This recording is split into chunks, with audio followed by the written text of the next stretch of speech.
Aqrar Xidmətlər Agentliyi tərəfindən Qəfəyin mərmər bağacığına qarşı mübarizə tədbirləri davam etdirilir. Zərərvericinin qışlama dövründə aparılan mexaniki mübarizə tədbirləri onun yaz aylarında kütləvi yayılmasının qarşısının alınmasında mühüm rol oynayır. Aparılan mübarizə tədbirləri Zaqatala, Balakən, Qazax, Göygöl və Xaçmaz-Quba istiqamətində işlərimizi davam etdiririk.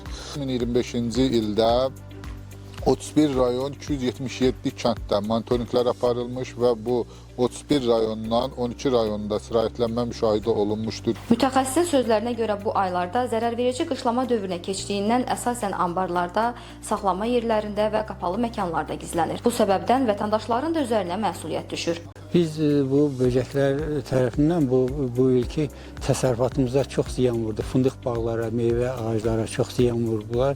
İndi bu nümayəndələr gəlib bizə təlimat verib, göstərdi, dərman vurdu, necə lazımdır. Bu işlərə köməkçilik göstərdi. Bizim özümüzdən də indi çox şey asılıdır. Məsələn, biz özümüz də mexaniki yolla onu məhv eləyə bilərik.